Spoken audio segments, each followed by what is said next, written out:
మా బీఆర్ఎస్ కుటుంబ సభ్యులందరికీ కూడా, మా మీడియా సోదరులందరికీ కూడా నమస్కారం తెలియజేస్తూ, సబ్జెక్ట్ ఏంటంటే మేమున్న బస్సుబాట పెట్టామన్నా బస్సుబాటలో కొన్ని సమస్యలు మేము తలెత్తాము. మీరు ఆ వీడియోలు కూడా చూడొచ్చు. ఆ వీడియోలో మేము ఓన్లీ సమస్యలపైన మేము సీరియస్ అయిన విషయం వాస్తవమే. ఆ సీరియస్ అయిన కార్యం ఏంటంటే మేము 5-6 సార్లు పాపరెటికల్ అండర్ పాస్ బ్రిడ్జ్ మేము పరిశీలించాము. మా సొంత ఖర్చుతో వాటర్ తీయించి ఇది పర్మిషన్ సొల్యూషన్ చేయమని చెప్పేసి మేము కొద్దిగా సీరియస్ అవ్వడం జరిగింది. సీరియస్ అనేది ప్రజల సమస్యలపైనే, మా పర్సనల్ ఇష్యూ కాదు, మా పర్సనల్ మా లాభాల గురించి కాదు. అయితే కొంతమంది స్థానిక కార్పొరేటర్గా రావడం జరిగింది. వచ్చి అక్కడ మా పర్సనల్గా మనం మాట్లాడే వాళ్ళ అవసరం ఏమంటే, సమస్యల పైన ఉంటే ఈ సమస్యలో శుద్ధి ఉంటే అక్కడికి వచ్చి సమస్యల పైన విమర్శ చేయాలి. సోయిత ఇంట్లో అంటే తలుపు తట్టి మేము బయట తీసుకొస్తే ఊర గుక్కలాగా మురిగిపోయాము. అంటే అది ఎంతవరకు న్యాయం? మేము ఒకటే చెప్తా ఉన్నాము, రాజకీయంగా మాట్లాడతామంటే నేను అది కూడా అడిగి ఏంటంటే 2009లో 2009లో నువ్వు కాంగ్రెస్ పార్టీ నుంచి మీ ఒక సత్యమణి సుజాత గారు పోటీ చేస్తే ఆ రోజు మిమ్మల్ని ఓటించి తరిమి కొట్టింది మర్చిపోయావా? మిమ్మల్ని ముందు పెట్టింది మర్చిపోయావా? అది అడుగుతా ఉన్నా సభముఖంగా ఈ సందర్భంగా అడుగుతా ఉన్నాను. రాజకీయాలు అనేటివి గెలుపోవటంలో కామన్. గెలుపోవటంలో మేము మాట్లాడినామంటే నేను అందుకే ఈరోజు మాట్లాడాల్సి వస్తుంది. సమస్యలపై నువ్వు మాట్లాడిపోయింటే నేను ఇలా నేను మాట్లాడిపోయేది. నువ్వు నన్ను వ్యక్తిగతంగా విమర్శించినావు కాబట్టి నేను వ్యక్తిగతంగా నేను పర్సనల్గా తీసుకొని మాట్లాడుతా ఉన్నాను ఈరోజు. కావున ఆ రోజు నిన్ను 2009 తరిమి కొడితే, నీ సొంత ఊళ్ళో నుంచి తరిమి కొడితే వచ్చి మా ట్యూషన్ పడ్డావు. అది గుర్తుపెట్టుకో నాగేందర్. ఇంకోటి 2016కి వస్తాం. 2016లో అసలు యాక్చువల్గా చెప్పాలంటే నేను యాస్పిరెంటే కాదు, అసలు నేను కార్పొరేటర్ని పోటీ లేను. మా అన్నయ్య రాజు యాదవ్ అసలు పోటీలు ఉండు. టీడీపీ నుంచి మా అన్నయ్య అసలు ఆయన రాజు యాదవ్ అనే వ్యక్తియే కార్పొరేటర్ యాస్పిరెంట్. నేను అసలు కానే కాదు. అయితే ఆ రోజు మమ్మల్ని తట్టుకోలేక మా మీద అసలు తట్టుకోలేక మా అన్నయ్య మీద ముగ్గురు పిల్లలని చెప్పేసి నువ్వు మా అన్నయ్యని బర్రె నుంచి తప్పించింది వాస్తవమా కాదా? ఆ రోజు మినిస్టర్ మహేందర్ రెడ్డిని అడ్డు పెట్టుకొని మా అన్నయ్యని బర్రెని తప్పించితే ఆ రోజు నేను బర్రెలకు దిగింది వాస్తవము. అప్పటిదాకా నేను యాస్పిరెంట్ కాదు. నేను బర్రెలో దిగి కూడా నీకు చెమటలు పట్టించిన విషయం వాస్తవమా కాదా? అన్ని సర్వేలు మా వైపు చెప్తే నువ్వు సిటిజన్ హాస్పిటల్లో పోయి బీపీ ఎక్కువయి అలా అడ్మిట్ అయిన వాస్తవమే కాదా? సన్యాసి అని అడుగుతున్నావు ఈరోజు. అక్కడికి అయిపోయిందా? 2016లో అది జరిగినాక 2016లో ఇంకొక నిమిషం చెప్తా. 2016లో మాకు ఇతని కన్నా ముందే మాకు బీఆర్ఎస్ పార్టీ నుంచి, అప్పుడున్న టీఆర్ఎస్ పార్టీ నుంచి మాకు పిలవడం జరిగింది, మమ్మల్ని రమ్మని జరగడం జరిగింది. మా కొత్తగూడ రవిముద్రాజన్ అని మాకు ఇద్దరికి 2 డివిజన్ మీకు టికెట్ ఖచ్చితంగా ఇస్తామని చెప్తే ఈ యొక్క ఉన్న స్థానిక ఎమ్మెల్యే గాంధీ ఆ రోజు రాలేకపోవడం, అందులో మేము ఎన్నికలు వేయడం జరిగింది. ఆ ఒక టికెట్ కూడా ఆ రోజు 2016లో కూడా ఆ టికెట్ మా వలన నీకు వచ్చిందని గుర్తుపెట్టుకో. బీఆర్ఎస్ పార్టీలో నాగేందర్, అర్థమైందా? ఆ టికెట్ కూడా మేమే నీకు దానం చేసినట్టు లెక్క ఆ రోజు, అర్థమైందా? అయితే 2016లో బీఆర్ఎస్ పార్టీ గెలిచింది 99 సీట్లు గ్రేటర్ హైదరాబాద్లో. అయితే 99 సీట్లలో నువ్వు గెలిచింది ఒకడవు, నేను ఓడింది ఒకరిని. 99 మంది ఓడిపోయారు, 99 మందికి వచ్చాయని చెప్తున్నావు. విధవలాగా నువ్వు పర్సనల్ విషయాలు మాట్లాడితే చాలా మాట్లాడుతుంది. నాకు వచ్చిందన్న ఆ రోజు 6,500 ఓట్లు వచ్చినాయి ఆ రోజు నాకు. ఈ సన్నాసి చెప్తాడు 4,500 4,800 అంటాడు. నేను చెప్తా ఉన్నా, ఆ రోజు నేను యాస్పిరెంట్ కాకుండా నీకు చెమటలు పట్టి చుక్కలు చూపించిన విషయం గుర్తుపెట్టుకో నాగేందర్. నేను 2007లోనే బీఆర్ఎస్ పార్టీ వచ్చేదన్న. ఇక చూడండి ఫోటోలు కూడా, నేను చేయని ఫోటోలు కూడా చూడండి. 2007లో ఫోటోలు కానీ నేను రాజకీయాల్లో కొత్త బిచ్చగాలంటాడు. కొత్త బిచ్చగాడు కూడా చెప్తే ఇప్పుడు చెప్తా సరైనగా. ఇక చూడండి అన్న, నేను 2007లో ఫోటోలు అవన్నీ. అయితే ఇక నాకు ఇచ్చిన పోస్ట్ కూడా అన్న, బీఆర్ఎస్ పార్టీ నుంచి greater Hyderabad youth vice president 2007. ఇప్పుడున్న కుత్బుల్లాపూర్ ఎమ్మెల్యే ప్రెసిడెంట్ ఉండే అన్న వివేక్ అన్న, ఆయన చేతుల మీద అందుకున్న ఇది ఒక పోస్ట్ నాది 2007లో. ఇది గుర్తుపెట్టుకోవాలి. ఎవరు గుర్తు చేస్తా, అది అయిపోయిందన్న 2016 కాడికి. 2020కి వద్దామన్నా. 2020లో గాంధీ గారు టికెట్ మాకని చెప్తే మేము సర్వం సిద్ధం చేసుకున్నాం అన్ని.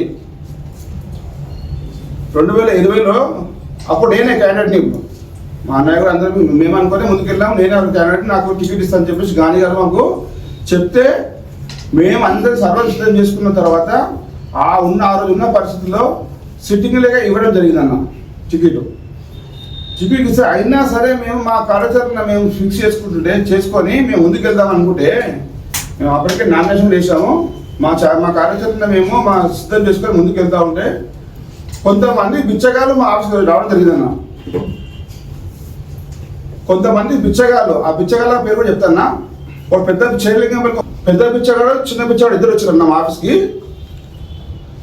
పెద్ద బిచ్చగాడు చిన్న బిచ్చగాడు ఇద్దరు రావడం జరిగింది. మా ఆఫీస్ మీద అన్న 10 సార్లు మమ్మల్ని టైం ఇస్తే వేయలేమన్నా. ఇప్పుడు పార్టీ మారిన రంజిత్ రెడ్డి, షేర్లింగంపల్లి పెద్ద బిచ్చగాడు ఒకడు, షేర్లింగంపల్లి చిన్న బిచ్చగాడు ఒకడు మా ఆఫీస్కి రావడం జరిగింది.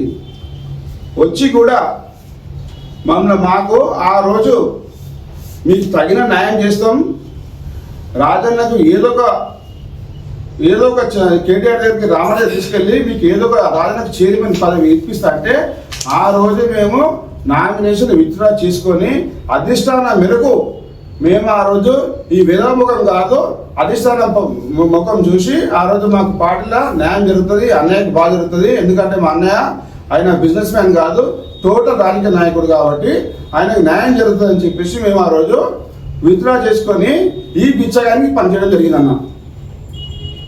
ఈ చిన్న బిచ్చగాడు పెద్ద బిచ్చగాడు ఇంకో ఉన్నాడు.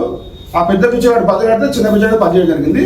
ఇద్దరు బిచ్చగాడు వచ్చి మా దగ్గర మా కాళ్ళు మొక్కితే, మా ఆఫీస్కి వచ్చి కాళ్ళు పట్టుకుంటే, ఈసారి నాకు దండం పెట్టి ఈసారి చేయండి, అన్నయ్యకి అన్యాయం జరగని ఏమో ఈసారి అని చెప్తే, నాకు టికెట్ రాకుండా మన అన్న దౌడ పట్టుకొని పెద్ద బిచ్చగాని దౌడ పట్టుకొని ఈసారి అన్నయ్య న్యాయం చేయాలని ఖచ్చితంగా, మా అన్నయ్య చూడడం రాజకీయ నాయకుడు బిజినెస్ మ్యాన్ కాదు అని చెప్తే, టికెట్ ఇవ్వకుండా వీడు వచ్చి ఈ సన్నాసి ఇప్పుడున్న కార్పొరేటరు మా ఆఫీస్కి వచ్చి మమ్మల్ని బతిలాడుకొని మమ్మల్ని పిచ్చబెత్తుకొని మమ్మల్ని పిచ్చగా అంటే పబ్లిక్ చూస్తలేరన్నా?